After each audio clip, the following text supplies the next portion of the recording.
विश्वब्रह्म या नावानं आपण एक 4 भाग ह्याच्या अगोदर केले. त्याच्याच संदर्भामध्ये आणखीन एक आज नवीन विषय आपण घेतला आहे.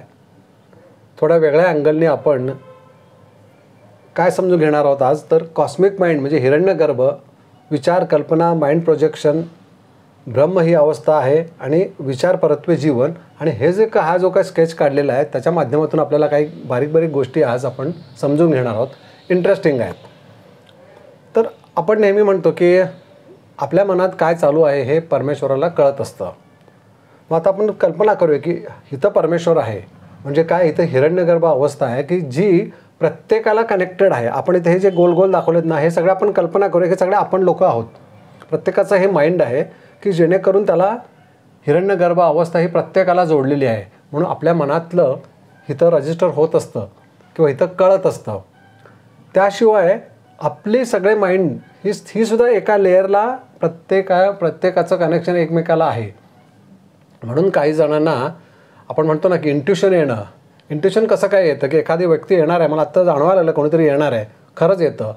आपण ज्याची आठवण काढतो त्याचा फोन येतो. बऱ्याच जणांना अनुभव येत असतात. हे असं कसं काय, मी आत्ताच म्हणत होतो तुमची आठवण काढत होतो आणि तुम्ही आलात. काही लोकांना तर हे काही घडणाऱ्या घटनासुद्धा आधी कळतात. मग हे जे सगळं चालतं कशावर, कुणामुळे, तर ही सगळी कनेक्टिव्हिटी आहे. म्हणून ही सगळी सिस्टीम नीट समजली तर या सिस्टीममधून आपण अलगद बाहेर येऊ शकतो. ते समजावं म्हणूनच सांगण्याचा हा खटाटोप आहे की हे सगळं काय चालू आहे, सगळी ही माया प्रकृती आहे आणि मायेमध्ये काहीही अनअटॅच्ड नाही आहे. सगळं एकमेकाला कनेक्टेड आहे.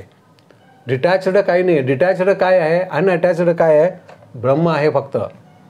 बाकी सगळं एकमेकाला कनेक्टेडच आहे. मग आता इथली जी काही कनेक्टिव्हिटी आहे ही प्रत्येकाची वैयक्तिक आणि ती अनुभवाला आपल्याला येत नाही. ह्याच्या मागची कारणं वेगळी आहेत. आपण म्हणतो मग लगेच प्रश्न येईल की मग आपली जर का माइंड प्रत्येकाला कनेक्टेड आहे तर प्रत्येकाच्या मनात काय चालू आहे आपल्याला कळायला पाहिजे. ते कळणं कशावर अवलंबून आहे, आपल्या आंतरिक चैतन्याच्या स्तरावर, आपल्या आत्मिक शक्तीवर. आपलं चैतन्याचं स्तर जेवढा अधिक तेवढं आपल्याला ही कनेक्शनची जाणीव व्हायला लागते. काही आपल्याला सिग्नल्स मिळायला लागतात. आपण वाचत असतो, ऐकत असतो किंवा आपले सद्गुरू असतात की त्यांना सगळंच कळत असतं. सर्वज्ञ म्हणतात त्यांना. मग सर्वज्ञ म्हणजे काय, ह्या सगळ्या गोष्टीचं ज्ञान असणं. मग इथं काय होतं, बऱ्याच गोष्टी आपल्याला बारीक बारीक समजून घ्यायच्यात आज की हे कॉस्मिक माइंडला आपलं सगळ्यांचं माइंड कनेक्टेड आहे. त्यामुळे आपल्या मनातले विचार इथं लगेच कळतात, इथं रजिस्टर होतात आणि त्याप्रमाणे आपल्याला जन्म मिळतो. त्याप्रमाणे ऋणानुबंध निर्माण होतो. जसा ऋणानुबंध त्याप्रमाणे जन्म. आपण तो विषय समजून घेतला आहे. अजून एक विषय ह्याच्यामध्ये दडलेला आहे. काही जण सांगत असतात, आपण आता यूट्यूबवर बऱ्याच गोष्टी, बऱ्याच लोकांना वेगवेगळे हे आध्यात्मिक विषय, माइंड सायकॉलॉजी किंवा माइंड प्रोजेक्शन असं ऐकत असतो. तो विषय आज आपण ह्याच्यातच घेणार आहोत. माइंड प्रोजेक्शन म्हणजे काय, तर आपण जसा विचार करू तसं जीवन आपलं घडतं. मग आता हे घडू शकतं हे का आणि कशामुळे आणि ते कोण घडवू शकतं, त्यालासुद्धा ही सगळी माया प्रकृतीच कारणीभूत आहे. चैतन्याचा स्तर ज्याचा सर्वाधिक, म्हणून इथं आपण काही गोष्टी आपल्याला समजाव्यात म्हणून वेगळ्या काढल्या आहेत की जे डबल रेषा ज्या दाखवल्या आहेत आणि जे इथं लाल दाखवलं आहे, म्हणजे हे जे माइंड्स आहेत ह्यांच्या माइंड प्रोजेक्शनप्रमाणे ह्यांना जीवनामध्ये अनुभव येत जातो किंवा ते जीवन घडवू शकतात. मग जीवन घडवण्याचं सामर्थ्य ह्यांच्या ठिकाणी का आहे आणि त्याच्यामागचं कारण चैतन्याचं स्तर. म्हणजे ह्याची कनेक्टिव्हिटी जेवढी अधिक तेवढं आपण जीवन आपलं घडवू शकतो. मला काय पाहिजे ते आपण ठरवून मिळवू शकतो. इथं बाकीच्यांना सगळ्यांना का नाही ठरवतात, आपण लगेच प्रश्न येईल की मग हे ठराविक लोकांनाच माइंड प्रोजेक्शनप्रमाणे जीवन घडवता येतं, सर्वसामान्य आपण बाकी सगळ्यांना का नाही येत, काय येत नाही. याचं कारण पुन्हा तो विषय येतो, तो आहे ऋणानुबंधाचा. इथं आहे आपल्यामध्ये आत्मिक शक्तीची कमतरता, दैहिक शक्ती अधिक, आत्मिक शक्ती कमी. आपण तो विषय समजून घेतला आहे आणि तो आता डोक्यात फिट जर का बसला तर आपल्याला आत्मिक शक्ती वाढवायची एवढंच लक्षात ठेवायचं आणि त्याच्यासाठीच ओंकार साधना आहे. हे फिक्स आपण जर का डोक्यात ठेवून हा विषय समजून घ्यायला लागलो तर आपल्याला कशाची गरज आहे किंवा आपल्याला काय काय समजू शकतं. आपण साधना करून जर का आपली आत्मिक शक्ती वाढली तर आपण अनेक गोष्टी समजून घेऊ शकतो. परमोच्च कोटीचं काय आहे ज्ञान आपण प्रत्येक भागात थोडं थोडं समजून घेतो. इथं ब्रह्म आहे, या ब्रह्म अवस्थेवरच हे सगळं माउंट झालेलं आहे, त्याच्यावरच अपियर झालेलं आहे. हे एकच सत्य आहे, बाकी सगळं हे मिथ्या म्हटलेलं आहे, हे माया प्रकृती म्हटलेलं आहे. म्हणजे नाही आहे असं नाही आहे, हे सगळं ब्रह्मच आहे, परंतु ते वेगळं भासतंय. म्हणून हा देहासकट आपण सगळ्या गोष्टीचा अनुभव घेत असतो, परंतु आपल्याला कळत नाही आपण देहाचा सुद्धा अनुभव घेत असतो. आपण म्हणतो देहातून मी जगाचा अनुभव घेतोय म्हणून मी देह आहे, परंतु उपनिषद काय म्हणतात, तू पहिल्यांदा देहाचा अनुभव घेतोयस, त्याला फर्स्ट पर्सन एक्सपिरियन्स म्हणतात. आपण पहिल्यांदा उठल्यानंतर आपला अनुभव घेतो, मग आपला ह्या इंद्रियाच्या माध्यमातून जगाचा, मग त्याप्रमाणे जगात काय चालू आहे, आपला कर्मपरत्वे जीवनात गोष्टी घडत असतात. परंतु हे जे सगळं चालू आहे, मग इथं हे सगळं हे जे काही माइंड एकमेकाला कनेक्टेड आहे, ती कॉस्मिकला मेन हिरण्यगर्भ ह्या अवस्थेला कनेक्टेड आहे आणि आपण सगळे एकमेकाला कनेक्टेड आहोत. ह्या ठराविक लोकांनाच कळतं. ह्या इथल्या ह्या म्हणजे अशी कल्पना करूया की ह्या व्यक्तीला ह्या लोकांचं कळतं, ह्या व्यक्तीला ह्या लोकांचं कळतं, ह्या व्यक्तीला ह्या लोकांचं कळतं, म्हणजे त्यांच्या मनातलं, किंवा माइंड प्रोजेक्शनप्रमाणे जीवन घडवू शकतात. पुढील जन्म कसा पाहिजे त्याप्रमाणे ते ठरवून घडवू शकतात, कारण त्यांच्याकडे ती पॉवर आहे. पॉवर येते कुठनं? हिरण्यगर्भ अवस्थेकडनं. ही सगळी माया प्रकृती हीच सगळी खेळवत असती. ज्याला ती कॉस्मिक एनर्जी जास्ती आहे तो माइंड प्रोजेक्ट करू शकतो, मी कल्पना करून त्याप्रमाणे जीवन घडवू शकतो. मग नकळतपणे त्यांचं माइंड एवढं पॉवरफुल होतं. आपण समजून घेतलं मागच्या केपला की सबकॉन्शियस माइंड, कॉन्शियस सबकॉन्शियस, आपण समजून घेतलं की सबकॉन्शियस माइंडची व्याप्ती एवढी प्रचंड आहे की हे सगळं ब्रह्मांड त्याच्यात सामावू शकेल, की मला म्हणजे हे सगळं एकच होऊन जाईल. मग आता अशी कल्पना करा की हे जे काही हिरण्यगर्भ अवस्था ही जर का एकाच ठिकाणी जर का सामावली तर तो वाटेल ते करू शकेल ना मनुष्य. म्हणून काही लोक विलक्षण असं त्यांच्यामध्ये सामर्थ्य असतं, अरे हे लोक असे कसे काय करू शकतात. सर्वसामान्य मनुष्य विचार पण करू शकत नाही, परंतु त्यांच्या जीवनात गोष्टी घडतात. त्याच्या मागचं कारण तेच आहे. ती जे काही हिरण्यगर्भ जी कॉस्मिक माइंड जे आहे, म्हणजे सबकॉन्शियस माइंड एवढ्या मोठ्या प्रमाणात त्यांचं ॲक्टिव्ह झालं असतं की ते वाटेल ते करू शकतात. थोडक्यात माइंड प्रोजेक्शनप्रमाणे त्या घटना घडवू शकतात. आपण सर्वसामान्य जे कोणी आहोत ते सगळे आपण कर्मपरत्वे जन्माला आलेलो. आता जन्माचं काहीतरी ऋणानुबंध आहे, कर्म आहे, तेच घेऊन पुन्हा जन्माला येणं, पुनरपी जननम पुनरपी मरणम या चक्रामध्ये अडकलेलो असतो आपण. म्हणून मागच्या खेपेला समजून घेतलं होतं की काय होतं, इथं प्रत्येक खेपेला तोच विषय घेऊन जन्माला येणं, तोच विषय घेऊन जन्माला येणं, हा पुन्हा तेच घेऊन येतो, हा पुन्हा तेच, असं आपण सारखे हे एकमेकांच्या जीवनात ऋणानुबंध घेऊन जन्माला येत असतो. पण हे असे काही ठराविक लोक असतात की जे कुठल्या ऋणात अडकत नाहीत. माइंड प्रोजेक्शनने, म्हणजे थोडक्यात आत्मिक शक्ती एवढी प्रचंड असते की ते ठरवू शकतात पुढला जन्म आपला कसा पाहिजे. मग ते जे सामर्थ्य आहे ते कोण देतं? इथं आहे अवस्था, हिरण्यगर्भ अवस्था आहे. म्हणजे थोडक्यात त्यालाच आपण ईश्वर म्हणतो. त्या ईश्वराकडूनच आपण तेवढं सामर्थ्य मिळवू शकतो. आपल्या संतांनी ऋषीमुनींनी मिळवलं म्हणून तर त्यांना हे सगळं समजलं. आपण म्हणतो आपल्याला कधी कळणार, सद्गुरू म्हणतात का कळू नये, कळण्याचं सामर्थ्य ह्या माइंडमध्ये आहे, फक्त आपले विचार कमी पडतात. म्हणून इथं विचार म्हणून पण लिहिलेलं आहे. आपले विचार नेहमी कमी पडतात की आपण आपल्या माइंडचं म्हणजे आपल्या बुद्धीचं सामर्थ्य काय आहे, मनाचं सामर्थ्य काय आहे, विश्वाला व्यापून उरेल एवढं मनाचं सामर्थ्य आहे. वंदनी दादाने सांगितलं, आपण याच्या अगोदर ऐकलेलं आहे. विश्वाला व्यापून उरेल एवढं सामर्थ्य जर का मनाचं आहे, म्हणजे आपल्या या माइंडचं आहे, म्हणजे कल्पना करूया आपण की काय काय घडवू शकतो. आपण काहीही घडवू शकतो. परंतु पुन्हा तोच महत्त्वाचा विषय येतो, परंतु आपल्यामध्ये एवढी कमतरता आहे, म्हणजे फक्त दैहिक शक्ती वाढून बसलेली आहे. मी देह आहे आणि दैहिक शक्ती वाढलेली आहे आणि जगात जे जग डोळ्याला दिसतंय ते जगच खरं मानून त्या जगातून काहीतरी मिळवायचा प्रयत्न करायचा आणि मिळालं नाही की दुःख मानायचं आणि ते मिळवण्याकरता काहीतरी साकडं घालून नको असलेल्या सगळ्या आपल्याभोवती वलय निर्माण करायची. आणि त्यामुळे काय होतंय, मनाची व्याप्ती वाढत नाही.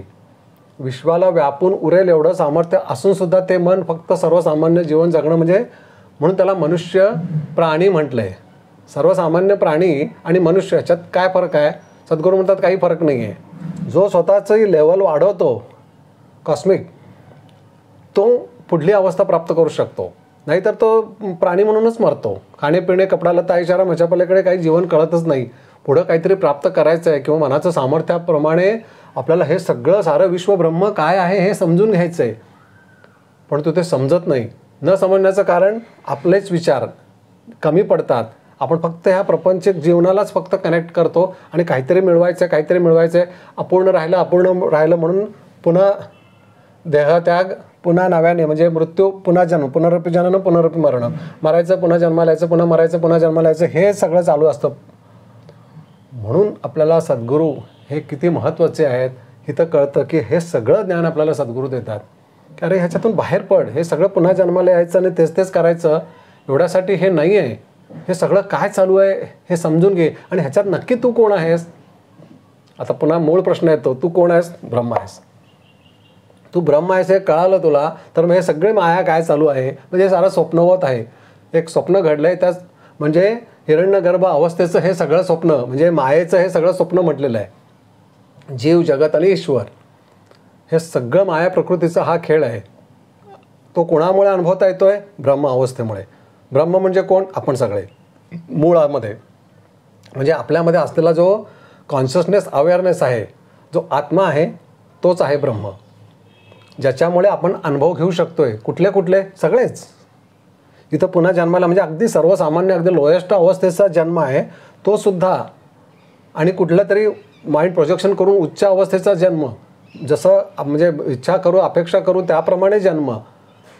इथपासून हे सगळं माया काय आहे या सगळ्या गोष्टी कळण्याकरता कळणं हे ज्याच्यामुळे घडतं ते आहे ब्रह्म, त्यालाच आत्मा म्हटलेलं आहे आणि आपलं खरं स्वरूप तेच आहे. मग आता ते समजून घ्यायचं आहे आणि या सगळ्यातून बाहेर पडायचं आहे. त्याच्याकरता सद्गुरूंची भेट आणि सद्गुरूंनी दिलेली साधना आपण करणं आणि मग ती अवस्था प्राप्त करणं म्हणजे सद्गुरूंचं कार्य किती महत्त्वाचं आहे इथं लक्षात येईल की सद्गुरू म्हणतात हे सगळं तुला समजायला पाहिजे. म्हणजे प्रत्येकाला आपल्याला आपण मनुष्य म्हणून जेवढे इथं जन्माला आलेलो आहोत प्रत्येकाला ते म्हणतात हे सगळं समजायला पाहिजे की हे काय चालू आहे, ह्याच्यात माया प्रकृती कशी कार्य करते, आपण आपलं निज स्वरूप काय आहे, दावियले निजधाम, आपण सगळे ब्रह्मस्वरूप आहोत.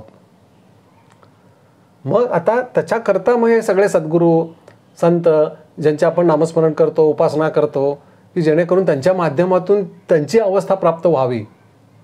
मग इथं गुरु हे वेगवेगळे नाही आहेत. गुरु ही शक्ती आहे. ती शक्ती कुठली? ब्रह्माची शक्ती. सद्गुरू कुठून आलेले असतात? ब्रह्म या अवस्थेतूनच.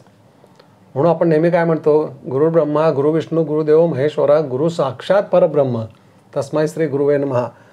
साक्षात परब्रह्म अवस्थेतून सद्गुरू आले असतात कारण ते ह्या अवस्थेतून हे सगळं बघत असतात, हे सगळं काय चालू आहे आणि आपण सगळे इथं कसे अडकलेलो आहोत. मग हे सगळं आपलं माइंड सगळं कनेक्टेड आहे हिरण्यगर्भ अवस्थेला. त्याप्रमाणे आपल्याला कर्म निर्माण होणं, त्या कर्मपरत्वे जीवन येणं, मग काहींची जरा आत्मिक शक्ती जरा वाढली की थोडी पुढली अवस्था. मग हे सगळं जे काही आहे ना ते सद्गुरूंना माहिती असतं. म्हणून ते म्हणतात तू ह्या सगळ्या गोष्टी समजून घे आणि ह्या सगळ्यातून बाहेर पड. समजल्याशिवाय बाहेर पडता येणार नाही आणि बाहेर पडल्याशिवाय हे समजणार नाही. मग त्याच्याकरता आंतरिक अवस्था आपली चैतन्याची शक्ती वाढवणं ही इतक्या उच्च अवस्थेला घेऊन जायची म्हणजे सद्गुरूंची असती तशी की जेणेकरून ही सगळे म्हणजे हिरण्यगर्भाची अवस्था जी इथं मूळ आहे ती प्रत्येकाच्या ठिकाणी आहे परंतु ती खूप अल्प प्रमाणात आहे. ती जर का आपली आत्मिक शक्ती वाढली, चैतन्याचा स्तर जर का वाढला तर मग हे सगळं आपल्याला कळायला लागतं आणि कळावं ही सद्गुरूंची इच्छा असते. म्हणून आपल्याला सद्गुरू साधना सूचित करत असतात की जेणेकरून तुम्ही आता ओंकार साधना करा.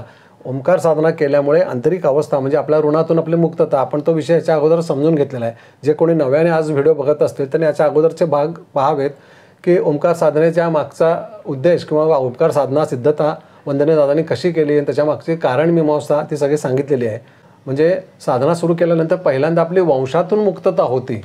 म्हणजे ज्या वंशात आपण जन्माला आलेलो आहोत त्या वंशातील जे पूर्वज आहेत त्यांची मुक्तता होती आणि मग ऋणातून मुक्तता होती, कर्मातून मुक्तता होती आणि हा देह परिपूर्ण विकसित होतो आणि ईश्वरी कार्याकरता मध्यस्थ म्हणून कार्य करू शकतो.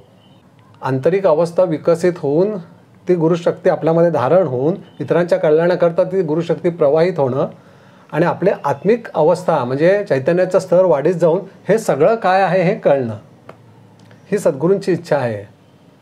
म्हणजे ओंकार साधनेमागचा उद्देश हा आहे. म्हणजे आज आपल्या बऱ्याच गोष्टी लक्षात आल्या की हे सगळं काय चालू आहे, हे सगळे माइंड जे आहेत आपली एकमेकाला कनेक्टेडच आहेत. आपल्याला ते रीड करता येत नाहीत किंवा ते आपल्याला कळत नाही. त्याच्यामागचं कारण आपल्यामधली कमतरता.